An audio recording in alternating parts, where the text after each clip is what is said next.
And welcome in. We are back. It is another edition of the Stingers Up Sacramento State Football Podcast. We've been off, obviously, for a while, but that means football is back. We are almost here, and the start of the regular season just around the corner for the Hornets as they open up on the road against San Jose State. I'm Jason Ross. Glad you're here. Thank you so much for all of you that have taken the time over the years to listen to the podcast.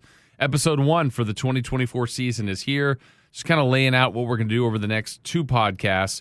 We are going to preview with each coach the offense, the defense, and special teams to help get you ready for this upcoming season. On today's episode, we will focus on the defense and special teams. And so let's get you ready for what you can expect. Some conversations with those coaches about the returning players and new players to the Hornet program. So we start our conversation with the guys up front on defense, the defensive line. Coach Paulson. Craig Paulson's been experienced, been at the Hornets for a while now, been a big part of the success here. And I started by asking the coach, does it feel like you're in year 6 already? Yeah, I mean, I don't know what the word is. When you're winning, you're having fun. I guess time flies. So in that aspect, it's really, I guess, 5 because we were one of the COVID teams that didn't play fall or spring. So yeah, it's flown by. Good people and success will make it happen like that. What would you attribute to all the success this program has had? I think it's obviously, just the year-round commitment. The kids are great. I've been in a lot of different buildings. I like our kids. They're committed. I think our summer program, our weight room people are special. We've had 2 different groups of people running the weight room, and they're special. And like I said, the kids are here and developing, and hopefully we as coaches are doing our part in it too. But I think that's the recipe. Yeah. But it definitely starts with the kids and go from there. Well, part of the cycle you're used to. It's a reality. You have to replace what you lost. You're losing some significant talent. Tyler Hardiman, Jet Stanley, a lot of good football for you guys. So let's look at the 24 Hornets. What do you have as far as that D-line group that Hornet fans should be excited about? Well, probably the most veteran guy is Brandon Knott, the Intercom kid, who's on his 6th year. He's graduated because of COVID. We're going to, obviously we're going to count on him a ton. Mason Brousseau, who's a Hanford kid, who's started to play last year and is going to play a bunch for us. Ben Ahio, kid from Fresno, Hoover High and Fresno City. And then Josh Cashola, who's a stand-up kid was at the University of San Diego but was at Fresno City as well for a year. So that's the starting 4, and then the power of the D line is you got to have more people because of what you're asking them to do. But in order to say that, the people that are underneath them have to play well enough to earn the turns. So it's one of those deals where if you got to play a lot of guys, then a lot of guys got to be ready. But the beauty is they know when they come into that room that it's not like a room where there's only one guy getting on the field at a time. So it's a good environment because it's one of the funner groups to coach because you can have the ability to play a bigger number of kids. Yeah. And the right hand doesn't necessarily need to know what the left hand's doing, like an O-line spot. But once again, it's all based on production, and if they're there and they're earning their turns, it's a really good opportunity to get your foot in the door like a Mason Brousseau did. You get some turns the year before, valuable turns, but it's because you earned them. And then the other piece, if I were to say something about Tyler and Jet, they're gone, but their biggest asset was, giving back to the kids that were here. You got an obligation to pass on your knowledge, in a sense, not so much words, but just their film every day and how they approach the game and being ready and being a pro about it, so to speak, year round really helped. That's the mark they left, other than the obvious production points. What's the value in being able to have, you guys do play 8, 10, 11, sometimes D linemen. Is that, one, you have quality depth, but pace, like what's kind of the logic behind playing so many guys and getting production? Yeah, you just hit it right on the head right there. It's a combination of the pace of the offense. One of the things about found over the years, other than we talked about the motivation where you have that opportunity when you come in the room, it's a lot of it has to do with injury prevention. So if you're playing guys heavy reps in the first couple games, knock on wood, you never want injury, but you just it's more like chopping a tree rather than buzzing it with the chainsaw. You just chop it and you weaken it. So strategy-wise, like if kids young, we try not to play them in the critical spots on the field like red zone or fourth down. But we're trying to stay on top of it where we can get guys in and get them comfortable so we don't wait till somebody goes down, which you don't want before they ever get on there. But it's kind of unique to our position because not a lot of other positions can really do that. Yeah. Do you like to sub? It seems like you sometimes will sub 4 or maybe 1. Like, what's the thought behind, all right, we're bringing the next 4 in or just 2 here, like kind of the thought process? Okay, so if we got a group that's just got like a singular rotation guy, it'll be singular or double. If the next best guys is a full wholesale 4, then we'll take them all out. So it's really about who's the next best available and how many of them there are. So that our formula could change. Hopefully it does change where it's always 4. And does it change even by week or against the opposing offense? Can it change that way too? For sure. Yeah. All of the above. So we try and do them both where you're going in yelling a name, or we just have a word for all 4 no. And then the reality is they got to learn to get off the field as they come on because they don't flag the kids that went on for the 12th guy. It's the guy that couldn't get off the field in time. Right. So then that's where we're using the sub arms. We're watching the white hat, and then or it's a dead ball. So it's that's part. It's kind of like hockey in that. Right. Where it's not just who you're putting in. It's you got to really there's you can see they're kind of sitting over there. That's why we're behind the offense. If you notice us over there, because we don't want to get in the ref's way, but like boom, I'll either say go or not. Yeah. So we're trying to put a little strategy into where you put your feet on the field, knowing that if we're on the far hash, it better be happening where that guy on the far side, that last end, can get off the field before they flag us. Yeah. How about do you have particular goals for the defensive line for this season, or is it by game, or do you not want to put numbers on the guys?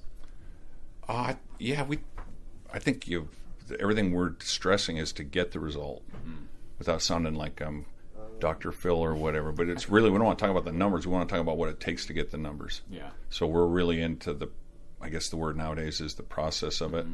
Of you've got a concept where these are you got to look over the sideline to get the call. You got to know where to line up in that call. You got to know what your responsibility is, and then at the snap, you got to use proper tech. So those are the things that we harp on. Yeah. And if we do that right, the actual results should fall into knock on wood. Yeah. All right. Last thing for you then. What would you, as you're getting ready to start the season, feel like the strength is of your group? Well, I would hope that we got a good group of numbers, but the reality is we're going to be as good as the top end of it. It's just the fact. If our goods are good enough to help us win games, that's, like I said, you have to have numbers, but the reality is you can't just say, we got 8 average guy, or you know what I'm saying? Yeah. The top end's got to help pull the next group. So it's always about who's holding up the top of the tent, and everybody's got to come to them would be it. Yeah. That's exciting, though. You feel like you got those guys to do it? Yeah, no, it's the film won't lie. Right. And so even in practice, you start to get indicators because we are going against a very, very good offense. Our guys give us everything from different formations, motions, points of attack, play. So we can't say that we haven't seen. I don't think there's a possible formation that we haven't seen out there. These are all positives compared to never seeing it, and then you got to face it the first week. So we got to give a shout out to our offense because they help the cause hugely. Yeah. Not only are they good, it's not only who they are, but what they do to stress you. Again, that was Coach Craig Paulson, coaches the defensive line, and one of the common themes you're going to hear from the coaches is how impressive the offense has looked in camp. Now, joining Coach Paulson on that defensive front is Coach Jason Slowey. He's back. He kind of they coach together, but he coaches the edge rushers, the guys that are versatile, get some pressure on the quarterback, but they got to do a lot of different things. So let's check in with Coach Slowey, who's now in year 2, and for him, everything was new last year. What's it like now in year 2 with the Hornets? Oh, it's awesome. I mean, new office. We're not in the closet anymore, so that's big time right there. Yeah, how about that? So, no, it's great. Some new faces that are in the office and in the locker room, but still happy to be here. Great place to work. Excited for the season. So now you don't have to adjust. Where am I going? The living, is this all secondhand for you now? Yeah, I mean, spent a whole year here. Was here almost the whole summer. So kind of starting to feel like Sac's a little more homey for sure, and it's nice kind of know my way around, stuff like that. So it's awesome. So tell us about your group. You got the edge rushers, 6 guys with your group. Lost some players, but you have some guys coming back. What do you think is the strength of the group you're bringing out there each week? We got some really athletic guys on the edge, really excited about them. The guy that's played the most for us coming back is going to be Josh Casciola. He's wearing number 19 this year. He played a lot last year, and he's kind of the main guy coming back. Real athletic. Really excited. He's done a really good job leading our group. He's kind of taken over that role on his own, and he'll be a junior for us. And then we have Fata Paloka, right here from Sacramento. He was a nickel actually last year, moved down and plays rush for us now. He's doing a great job. He's got a really bright future. He's going to be on the field a ton for us, special teams, defense. And then Riley Hernandez, he's back from injury. He was out last year with the injury. He's from Bakersfield. He's doing a great job. And then we've also added Caleb Chenault from College of the Sequoias transfer. He actually played with Mason Brousseau in high school. So they're kind of reunited that way. They're both pretty excited about that. But came in as a linebacker, has also played some edge. He's going to be a rush end for us, and he brings some physicality and effort to our group that kind of rounds out that group nicely. And then our 2 guys that we added that were freshmen coming out of high school, we have Jordan Snowden from Benicia High School, and then Josh Aguilar from Bellarmine Prep down in San Jose, and they're both doing a great job. Really excited about them. What, in your mind, makes a great defensive end or edge rusher? What kind of things are you looking for from that group? Quickness off the ball. You got to be kind of athletic, but still have a strength component to that as well. And then it's kind of just a misconception that, we're not always just rushing the pass. So there's a lot of reads and reactions. You have to be a real smart football player. I mean, we're dropping in coverage, and we're kind of a part of every part of the defense that way. So kind of the total package, but relentless effort, athleticism, and explosive strength, so. And, based on what you said, you've moved a couple linebackers. That's kind of in their skill set, too. Is that what makes them a good kind of edge rusher to defensive end? Yeah, a lot of times, skill set linebacker and the rush can be real similar. You like those rush guys that have a little more length because, they're in one-step contact with those big tackles and tight ends, so you try to match up their frames more that way. But, yeah, the way they move, speed the ball, the way that they can change directions and stuff, a lot similar to a linebacker. How about the challenge you guys have, which I think is a good thing, but you would tell me better, of going against your offense all the time, which, to me, I see, pace, tempo, spreading out, tight form. You see everything. How helpful is that? We're so lucky that way, and, yeah, it doesn't feel like it at times for sure at practice, but we're going to see every different type of scheme every week. We're going to see 2-back stuff. We're going to see power run under center. We're going to see vertical pass game, mesh game, screen. You name it, we're going to see it. So it is really nice in the sense that, when we're off-season mode and we're not game planning for something specifically, we don't have to try to have our offense run something they haven't done before. We get a really good look from those guys. And the thing I appreciate most is our offensive line. I think we have a really solid group up front. I played that position, so I'm always kind of watching how they're playing, and I'm so happy that the group that we have over there are those guys we get to practice against, because I know that's going to prepare us for Saturday. Mm-hmm.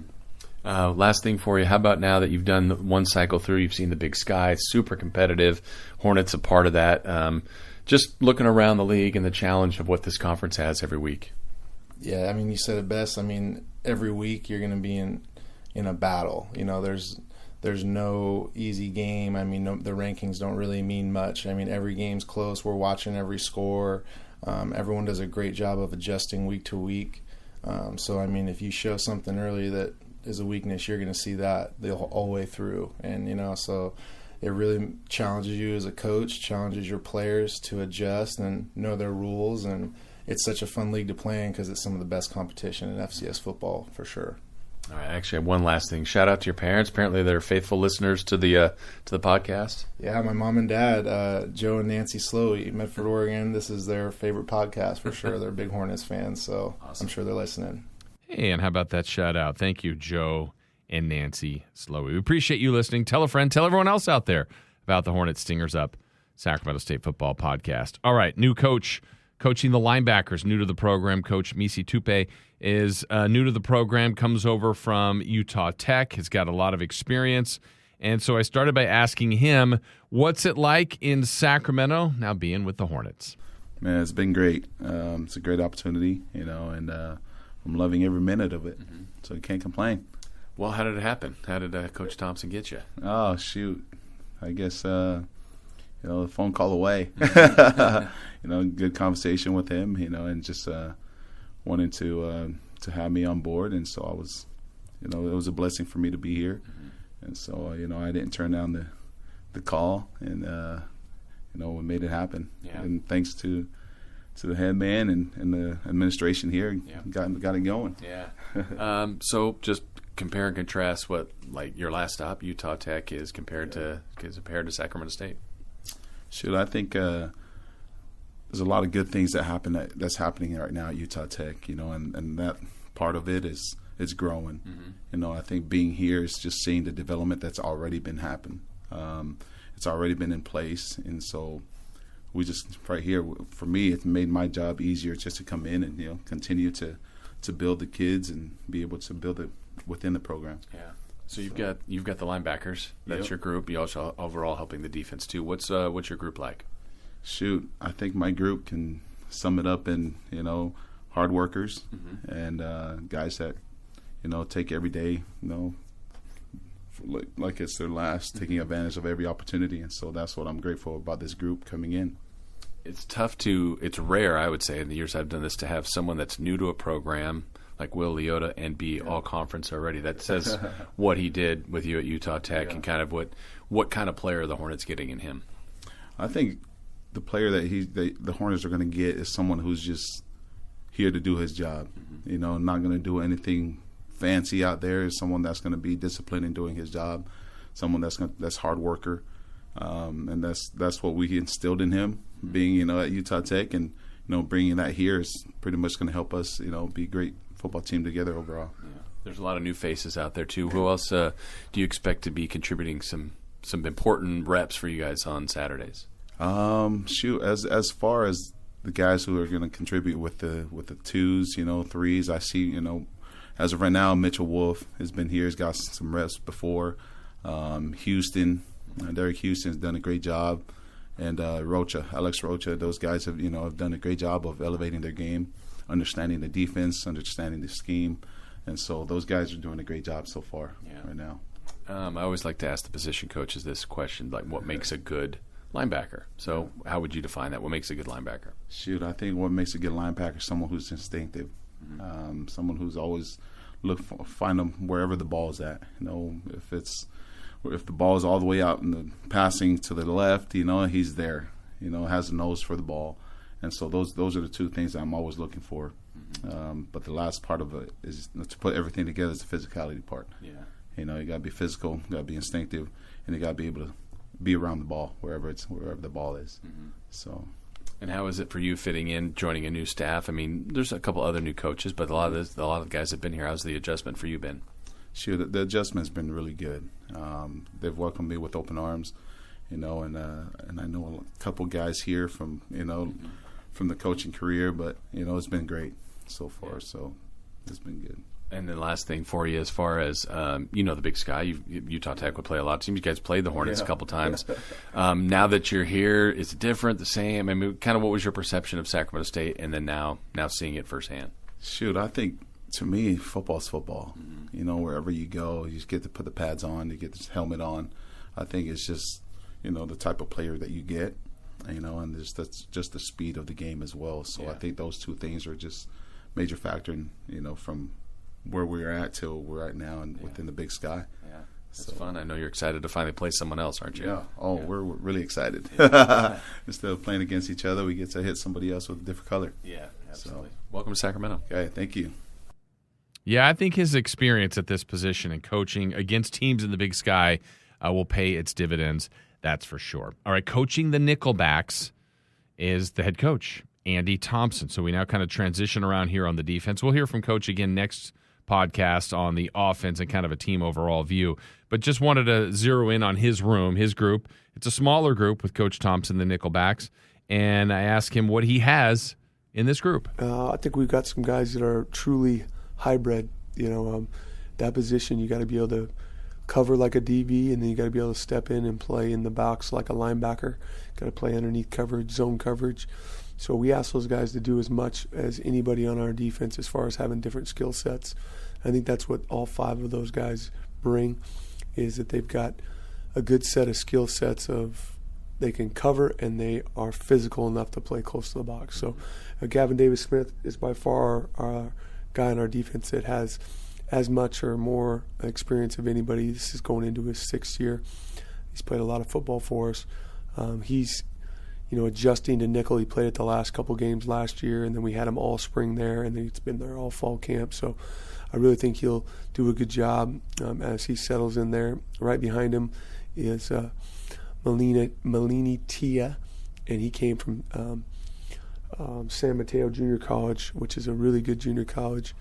And I think the best thing about him is he plays with great anticipation. He's also a guy that's been in college. He actually played at Utah Tech, had a medical red shirt. Long story, this is his 5th year of college, and he's only a junior. So experienced, can blitz, knows how to cover. And so those 2 guys have done a good job. And then Davion Ross, somebody the Hornets haven't heard from for a couple of years. He's had a knee injury 2 years ago, and then last year he had an Achilles. So he's coming back off of that, and he's done a good job of staying with it. And he started ball games as a freshman here way back in 2019. So pretty experienced group with age there. And then a couple other guys, Butler coming from Cal. He's going to play in a lot of special teams, and Dazon Allen, who I really think's got a bright future in coaching afterwards, really smart. So that's our group. Yeah. As far as Gavin Davis-Smith, he has played a ton. Do you feel like the offense has so many guys coming back. Defense doesn't have as many, but he feels like one of the main pieces of your defense. Do you agree? Yeah, he's put in a ton of time. He's always out there. He's always leading. Leads by example, not real talkative. Maybe as much as some of the other guys we've had that are older, but he does communicate. He does anticipate really well what's coming. And so, it's been great coaching him, and I really think his best year is going to be this year. What makes a good nickelback in your system? I think if, Marte Mapu pops in your brain, if the skill set of a guy that's physical enough to really impact the run game and stop people against these big tight ends sometimes that we face, and then quick enough and long enough to play a slot receiver on 3rd and 5 and play some man coverage. So that combination is really difficult to find. That skill set of having a guy that's that aggressive in the run game but can also cover. So it's the hardest one, I think, to evaluate. But I do think these guys all have those traits, and I'm excited that they're all healthy and they're all playing this spot for longer than just 2 weeks, because we played 7 guys there last year, and it was kind of a rotating door, and it was difficult on the defense. His point there at the end, certainly health will be a key, not only at his position, but around the team. I mean, that's certainly paramount to have success at any level, keeping your players healthy. All right, another new coach to the Sacramento State football program. He's not new to Sacramento, joining the secondary. Coach Brandon Thompson. He is a local legend, played a lot of good football here in high school, then went on to college, the pros, but he's done a lot of different things. Kind of asked him right off the top if he's glad to be back home. Born and raised here. Yeah. Dad is from here. Mom's actually from the Bay Area, but they both went to Sac State. Both my parents are Sac State graduates, so grew up around the university. My dad played football here. So, I've been around Sacramento forever. You're a Hornet. Yeah, basically. Yeah. It just felt right. Yeah. So, you obviously were more than aware of the school, but how did Coach Thompson get you? We finished up spring ball at Cal Poly, and then I got a phone call at the end of spring ball. He asked me if I, wanted to be a Hornet, and it was an obvious yes. Being from here, working with a lot of community and grassroots stuff here, and my family being here first and foremost, most importantly, my 2 young kids and my wife, it only made sense. Yeah. So I'm thinking back to when you were in high school, a star there playing, you move on to college, you move on to the NFL, you do CFL, you have training, this is kind of your life, your business. Did it ever feel like I'm going to end up back in, it just feels like this was meant to be? It's weird, right? Yeah. You do feel like that. You feel like I feel like I've been fortunate. I coached at Sacramento City Junior College. My uncle used to be the head coach there, so it's just weird being around there so much and then coaching there. And then, like I told you, my dad played here. Yeah. Grew up around here, so it's definitely very nostalgic to be coaching here. We practice on the practice track. I have a little PTSD with that practice track because I remember having to do a bunch of track workouts on there, and Fred Amy or Otis Amy that played here. My dad trained him, so I was like a little young pup, chasing behind him as he was doing 100-yard, dumbbell lunges. So it's definitely every day I walk around campus pretty nostalgic. Yeah. All right. How about your group, the guys that you're going to have out there on Saturdays and trying to get as many wins for you guys? What do you have in your room? We got a lot of young, hungry, talented dudes, man. I think first two dudes rolling out there you'll probably see is DJ Houston and Lamont Johnson Burrell. Both of them, two different body types, bring a couple different things to the table. I think DJ is scrappy, gritty, but also a technician, and he's really the leader of the group. Mm-hmm. And then Lamont, man, obviously, he's got prototypical size.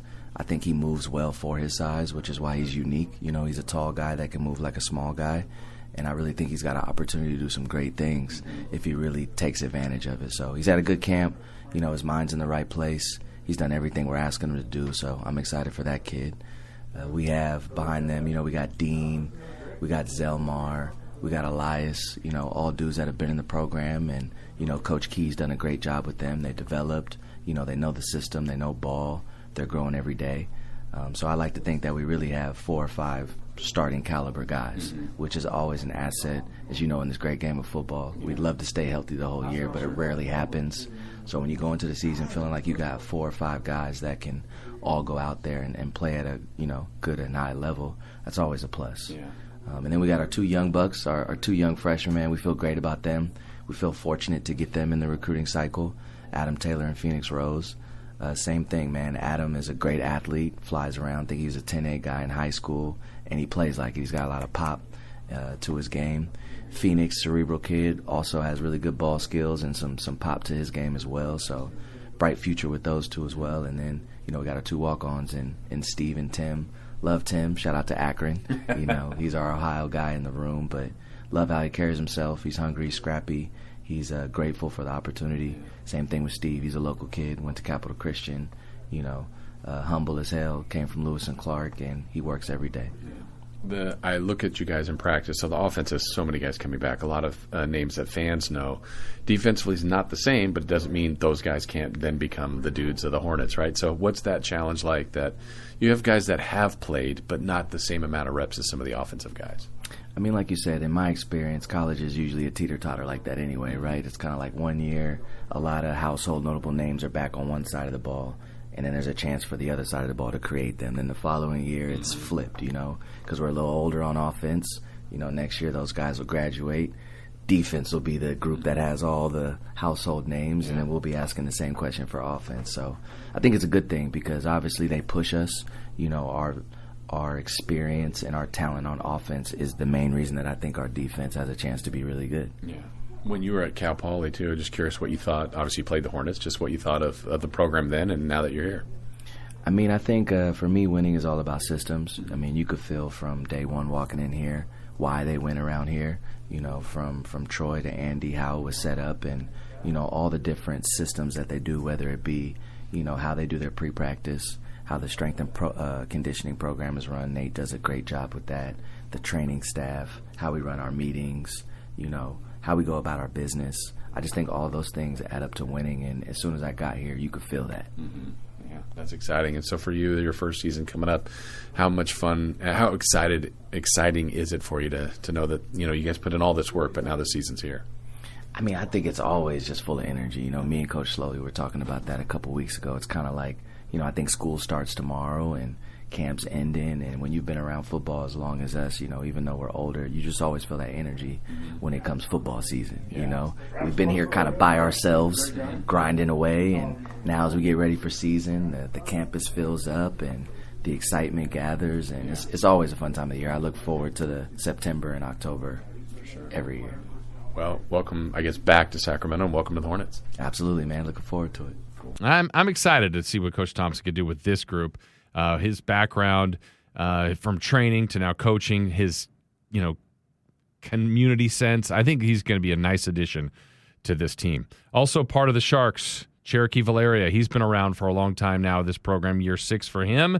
And I started by asking him about the success and what he attributes, or what it's been like, I should say, to be a part of the success of the Hornet program. I think each year is a little different. Each year we try to grow even through, 2019 and establishing the culture then, and going through 20 with the COVID, and 21, 22, 23. And on to now 24, I think each year is unique. It's felt really nice seeing the progression, and even reaching back and talking to all the young guys that were here in 19 and what they went through before we got here and where they're at now, and seeing where the program is continuing to grow. And I know you had been in the conference before, but I wouldn't say the Hornets weren't the laughingstock, but now they're a team that's every year recognized, top rankings and conference championships. How does it feel to at least have that just elevated this whole program?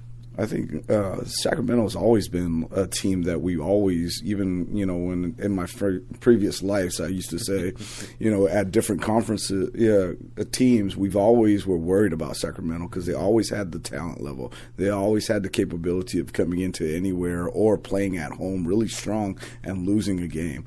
So I wouldn't say that they were, a subpar team. They just never put it together consistently throughout the whole season. They would have runs where they would do really good, and they would have really good seasons.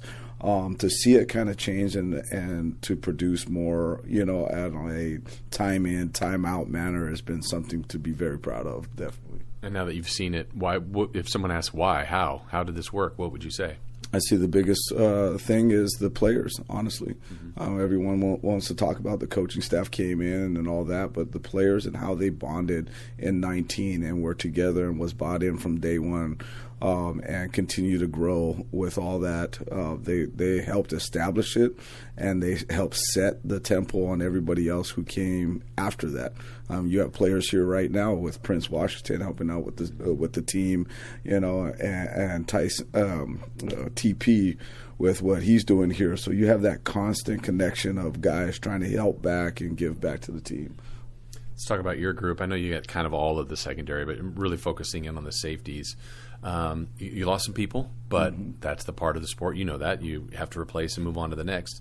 What are you looking at as kind of the strength of the 24 safeties, the 2024 safeties? Communication. Our strength is communication. We got to be out there. We got to set our rip lists. We got to talk to each other. We got to set our components. We got to understand what we're doing out there, and we got to be the leaders on the defense. And without that, behind them, then we will fall apart. So our strength is our communication, and they buy into that every day. Every day they're out there in walkthrough or team settings. They're trying to develop a relationship with all the guys that are on the field, and develop that trust that they're going to be there. They're going to set them in the right position. They're going to tell them exactly where to be and what to do. And if we're all wrong, then we're all right because we're all moving in the same direction. Yeah. Now you've got guys that have played, whether it's here or in other programs. What are some of the names you're expecting to really be important figures for you on Saturdays? I think collectively all of them do a really good job together. Obviously, we have Mervin that came in from Idaho. He brought in a great leadership ability. He adapted really well with the culture that we currently have here. And he's trying to push the guys in that communication standard as well. And we have other guys that have transitioned in through the transfer portal or junior college ranks, and they've done the same thing. I think the biggest thing that they work on together is they try to build that trust with one another and what they're doing. Yeah. What makes a good safety? Besides overemphasizing the communication, I think understanding offense and understanding the holistic approach of the defense and what we're trying to do, what Andy's trying to do collectively when he calls certain coverages and certain concepts and the reasons why. I think understanding the holistic approach of the defense makes him a really good safety. Of course, they got to be athletically gifted. They got to be able to backpedal, cover people in space, come off the edge, blitz, take on blockers, tackle, That's all. But we could pull up a tape and see those type of qualities and make sure we're recruiting the right guys. But the best safeties are guys that understand an offense, understand a defense holistically, and can be able to put the pieces together in order for us to be successful on Saturdays. How about this conference, too? You know it well, but it's loaded every week. Doesn't seem like there's any weekends off, and it's different looks, formation, spread, tempo. Just for you as a defensive guy, how difficult is it to prepare every week for a Big Sky team? I think that's one of my most favorite pieces of this conference and coaching defense, especially in the Big Sky, is the fact that every week you're going to see something new. Mm-hmm. You better have your rules in place. You better understand how you're going to adapt and overcome. You better be able to change things on the sideline collectively in a quick mannerisms without guys having to step through it in a walkthrough setting. You better have that all ready to go, because this defense or this conference is going to tear you apart if you don't. And then lastly, I'd like to ask the defensive guys about your offense. You're going against it all the time. They're that same kind of offense, right? They show you everything from power to spread to, everything. What's it like going against your group? It actually is a humbling experience because we'll find out real quick if we don't have our stuff right. So I think they prepare us really well for what we're going to see during the season. I told you that common theme hearing Coach Valeria there about the praise for the offense certainly continues. And lastly, let's go to special teams and hear from Coach Jeremy LePan. We'll hear from him next episode as well when we talk about the offense and the tight ends. But he coaches the special teams unit and talk about having a lot of returning players on that group of special teams. Cal McGough has got a lot of experience returning. Been with us for 2 years now and done a great job. And we were, I believe, 10th in the country last year in net punt. So he was up there, and with more experience, obviously, comes more production, hopefully, right? And then Zach Schreiner started off the year strong last year and then kind of tailed off at the end. So this offseason worked really hard, and he's kicking the ball better than ever, playing with a lot of confidence, striking the ball well, good rotation on the ball. I feel good about him, really 50 and in. So I think it should be a good year for him. And then our long snapper, we're returning our long snapper who would be a junior who started every single game since he's been here for us. And so whenever you have continuity like that with a holder, a snapper, a kicker for all three of those guys for a second year in a row, you feel pretty good about where you're at. Yeah. And you have competition behind him, which is good. There's some depth. But what is the value of having the reps at this level in Big Sky games on the road, of these guys being kind of through those battles? Yeah, it brings me a lot of comfort. Hopefully it brings our head coach a lot of comfort, and the guys just in the locker room a whole lot of comfort that they can do it. Now, if somebody else emerges through camp, through the season, and they've got to prove that they're not only as good but also better than what we've had, because there hasn't been a whole lot of hiccups with those guys. And so, but yeah, we do have a lot of competition behind them, and the starters actually are the veterans are providing a lot of leadership for those younger guys, so showing them the ways, the ropes, and there's competition, but there's also a lot of like big brother mentality where I'm like, I'm going to show you the ropes, I'm going to help elevate your game. And the old saying goes, high tides raises all boats, right? So my guys have embraced that. Yeah. The return game's equally important. You've got some experience back there. Anderson Grover's done it. Maybe some new names and weapons you might have out there this year. How do you feel about whether it's punt return, kick return going into the year? Yeah, punt return, Anderson Grover did a heck of a job for us last year. Returning-wise, number-wise, he was like middle of the Big Sky. But a lot of people don't see the smart plays that he has made. So as far as balls hitting the ground and us losing those hidden yardage, he minimized that. We had less than 6 balls on the ground.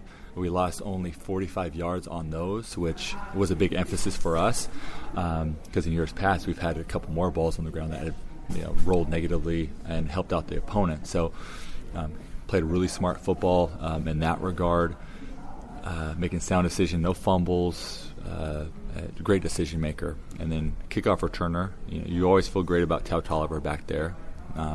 He's been an absolute stud for us for the past 2 years.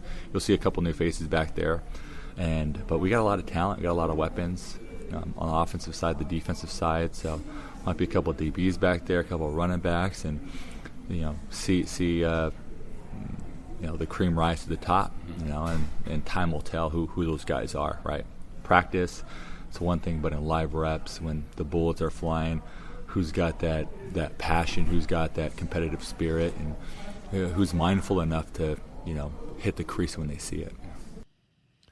All right, my thanks to the coaches, Coach Paulson, Coach Slowey, Coach Tupe, Coach Andy Thompson, Coach Brandon Thompson, Coach Valeria, and Coach LePan. You'll hear from more coaches next week on the offensive side, and also more of an extended season preview with head coach Andy Thompson in episode number 2 on our season preview. But again, the season is almost here. Hornets and San Jose State on Thursday. Man, looking forward to it. Looking forward to a big season ahead for the 2024 Sacramento State Hornet football program. Thanks again so much for listening. I'm Jason Ross. We'll talk to you again next week. Stingers up.